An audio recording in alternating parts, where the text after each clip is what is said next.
Welcome दोस्तों, welcome to the vibrational channel. अगर आपको गुस्सा बहुत आता है, आपको फ्रस्ट्रेशन बहुत आता है, कोई भी बात पे चिढ़ मच जाती है, कोई भी कुछ छोटी सी चीज बोलता है, आप बिल्कुल ज्वालामुखी की तरह फट जाते हो, तो वो इसलिए हो रहा है क्योंकि आपके अंदर एक चीज फंसी हुई है। उस चीज फंसी हुई चीज को हम बोलते हैं एक बिलीफ सिस्टम। वो बिलीफ सिस्टम जो है यहां पर है, वो एक तरीके से इस धरती के नीचे है। अब धरती के नीचे है, उसका मतलब क्या हुआ? आपके सामने जो भी चीजें चल रही हैं, जो भी बिहेवियर्स आपके सामने होते हैं, वो आप देख सकते हो और आपको पता है उन बिहेवियर्स के बारे में, उनको हम बोलते हैं एक अवेयरनेस वाला बिहेवियर, जिसके बारे में आप अवेयर हो। तो उस चीज को हम बोल सकते हैं एक कॉन्शियस बिहेवियर। वो कॉन्शियस बिहेवियर ऊपर होता है, जो हमको दिखता है, हमको पर्सनली दिखता है हमारे बारे में।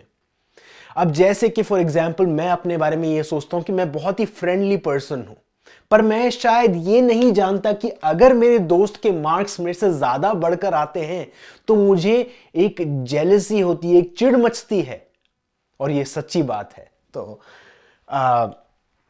यहां पर उस बिलीफ को हम बोल सकते हैं कि वो एक अनअवेयर बिलीफ है, वो एक सबकॉन्शियस बिलीफ है। वो अंदर छुपी हुई है, जिसको हम देख नहीं सकते। अब ये मत बोलना कि मेरे में कोई नेगेटिव चीज नहीं है। हर एक पर्सन में कोई ना कोई नेगेटिव बिहेवियर होता है और वो छिपा हुआ होता है। और अगर आप ये सोचते हो कि आप बिल्कुल परफेक्ट हो, तो आपका वो जो थॉट है मैं बिल्कुल परफेक्ट हूं, वो दबा रहा है उन नेगेटिव एस्पेक्ट्स को।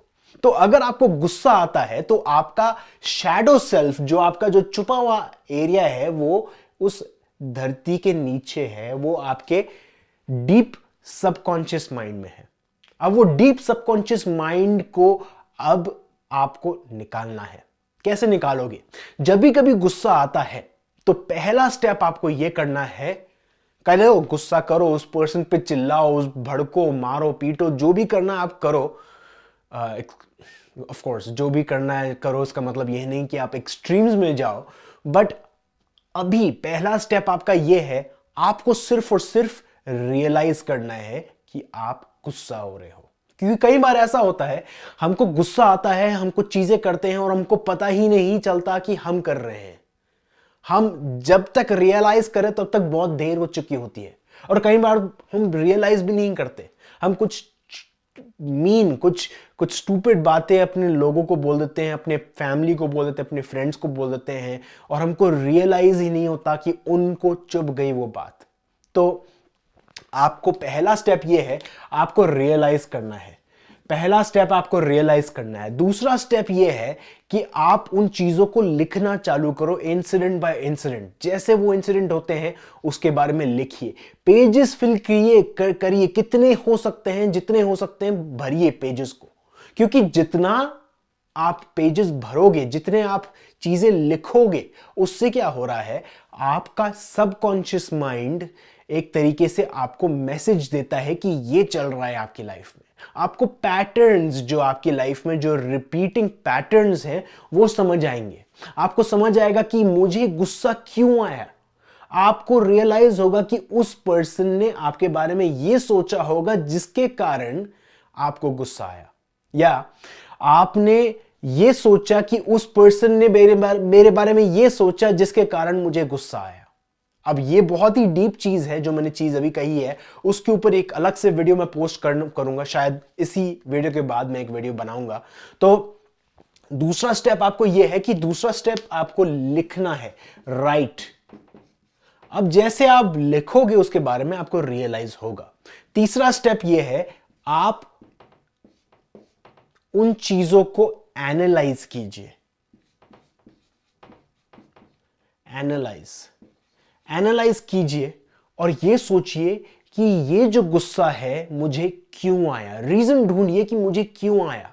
फॉर एग्जाम्पल, अगर आपको कोई मोटा या मोटी बोलता है और आपको बहुत गुस्सा आता है, तो आपको गुस्सा इसलिए आया क्योंकि आपकी खुद की एक बिलीफ है कि आप मोटे हो, आपकी खुद की एक बिलीफ है कि आप कहीं ना कहीं लैकिंग हो, कहीं ना कहीं कम हो। तो वो एनालाइज करना है कि वो चीज आई कहां से। देखिए, ये आपकी पर्सनैलिटी है, ये पूरी की पूरी ब्लू लाइन जो है ये आपकी पर्सनैलिटी है। कुछ चीजों के बारे में आप अवेयर हो, कुछ चीजों के बारे में अवेयर नहीं हो, उन चीजों को हम अनअवेयर्ड बिलीफ बोलते हैं। अब वो जो उनमें से एक अनअवेयर्ड बिलीफ ये हुई, फॉर एग्जाम्पल, कि मैं मोटी हूं, मैं डिजर्व नहीं करती अच्छा वेट, या मैं डिजर्व नहीं करता अच्छा वेट, या मैं डिजर्व नहीं करता वो अच्छी जॉब, वो अच्छी गर्लफ्रेंड, वो अच्छा बॉयफ्रेंड, वो अच्छा पार्टनर, वो घर, गाड़ी, पैसा, जो भी है। आपकी कोई ना कोई एक अनकॉन्शियस बिलीफ होगी जिसके कारण आपको वो चिढ़ मची।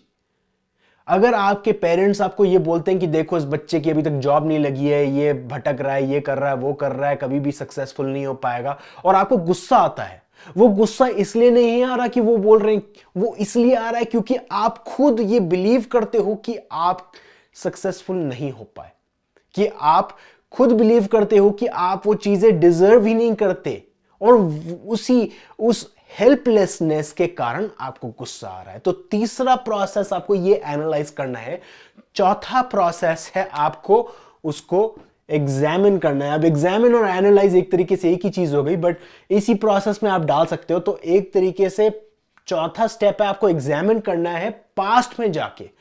पास्ट में जाके आपको यह सोचना है कि कब यह बिलीफ चालू हुई, कब मैंने यह सोचना चालू किया कि मैं डिजर्विंग नहीं हूं, कब मेरे दिमाग में यह बेफालतू आइडिया आया कि मैं हमेशा ही अनहेल्दी रहूंगा या अनहेल्दी रहूंगी, कब मैंने ये बिलीफ को अपनाया, कब एक्सेप्ट हुआ, पहली बार मेरी लाइफ में कब ये इंसिडेंट मेरे सामने आया। अब यूजुअली हर एक पर्सन के लिए ये यूजुअली होता है 0 टू लेकर 8 साल की उम्र में।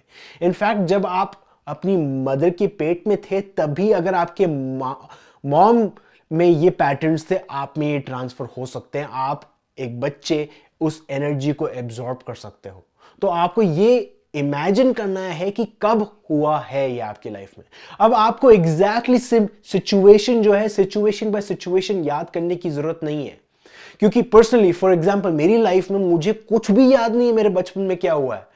मेरे को रियली कुछ याद नहीं कि मैं फर्स्ट ग्रेड में कहां था, सेकंड ग्रेड में कहां था, थर्ड ग्रेड में कहां था, कुछ भी याद नहीं। कुछ थोड़े थोड़े सीन्स याद है, यहां से लड़ाइयां याद है अपनी बहन के साथ, मारपीट याद है जितना मेरे को मारा है मेरे पेरेंट्स ने, वो चीजें याद है, बट उसके अलावा और कुछ चीजें याद नहीं है। तो मैं इमोशनल लेवल पर जाके ये सोचता हूं कि मेरी लाइफ में कब हुआ, और इमोशनली मेरे को वो इमोशंस आते हैं मेरी बॉडी में।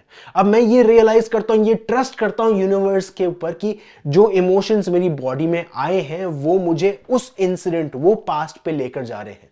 ये बहुत ही इंपॉर्टेंट चीज है दोस्तों, क्योंकि हमेशा हम ये सोचते हैं कि मैं विजुअलाइज नहीं कर सकता अपना फ्यूचर में, या मैं अपनी पास्ट को विजुअलाइज नहीं कर सकता।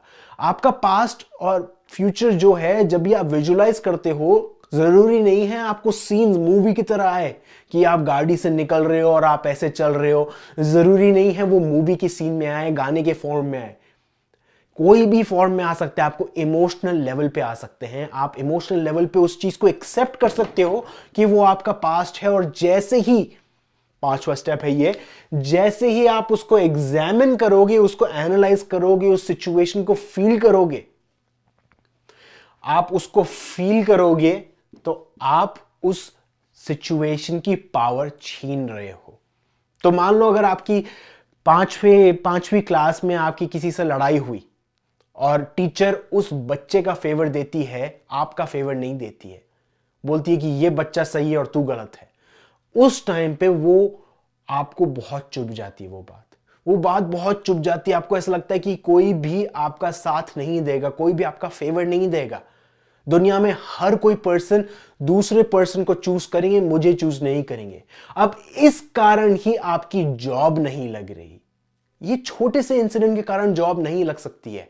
अब तो क्या होता है, आपको ये एनालाइज करना है कि कब हुई वो बात, और उस इमोशन को फील करना है जब आप बच्चे थे। अब वैसे ही, जैसे ही आप उस इमोशन को फील करोगे अपनी बॉडी में, आप उस इमोशन को रिलीज कर रहे हो। अब वो चाहे गुस्से का इमोशन हो, सॉरो हो, सैडनेस हो, कोई सा भी इमोशन हो, नेगेटिव इमोशन उसको फील करते हो, तो क्या होता है, वो आपके ऊपर जो पावर है वो रिलीज कर देती है। तो क्या हो रहा है, आपका ये जो अनअवेयर पार्ट है उसको आप अवेयर बना रहे हो। वो खड्डा खोद दिया आपने, उसको अब बाहर आने दोगे। अब जैसे ही उस अनअवेयर फीलिंग के पास आप लेकर आओगे अपनी अवेयरनेस, अपनी फुल अवेयरनेस, तो क्या होगा, वो बन जाएगी एक अवेयर थॉट, एक अवेयर बिलीफ। आप जानते हो आपकी लाइफ में ये क्यों हो रहा है, आप जानते हो हर एक चीज आपकी लाइफ में क्यों हो रही है। और जैसे ही आप अवेयर होंगे, जिस डायरेक्शन में आप अपनी लाइफ लेकर जाना चाहोगे, उस डायरेक्शन में आपकी लाइफ जाएगी। अब ऑफ कोर्स जिस तरीके से समझाया गया है लॉ ऑफ अट्रैक्शन को, उस तरीके से नहीं चलेगी जिस तरीके से बोलते हैं कि आपकी लाइफ में अचानक से सारी चीजें आ जाएंगी, सब कुछ चीजें चेंज हो जाएंगी। ये पैटर्न्स जो है, इस पे आपने बहुत सारी मिट्टी डाल रखी है, इस मिट्टी को खोदने में टाइम लगेगा। ये जो जो आपको मैंने स्टेप बताया है 1 to 5, उसको आपको एनालाइज करने में टाइम लगेगा, उसको आपको प्रोसेस करने में टाइम लगेगा, उस मिट्टी को निकालने में टाइम लगेगा। और जैसे ही आप ये प्रोसेस करते रहोगे, वैसे वैसे लॉ ऑफ अट्रैक्शन काम करेगा, अचानक से ही नहीं काम करेगा। सो दोस्तों, ये प्रैक्टिस करो। अगर आपको गुस्सा आता है तो एक बहुत ही अच्छी अपॉर्चुनिटी है आपके पास, एक बहुत ही अच्छी अपॉर्चुनिटी है, क्योंकि वो नेगेटिव इमोशन आपको बता रही है कि भैया यहां पर काम करो, यहां पर आपका सारा का सारा रिजल्ट मिलेगा, यहां से ही आपको सारा रिजल्ट मिलेगा। सो क्वेश्चंस हैं तो प्लीज कमेंट बॉक्स में पोस्ट कीजिए। अगर आप मेरे वीडियोस पे न्यू हैं तो प्लीज सब्सक्राइब का बटन दबाइए अगर आपको कोई इंफॉर्मेशन मिली इस वीडियो से, और अपने दोस्तों और फैमिलीज के साथ शेयर कीजिए।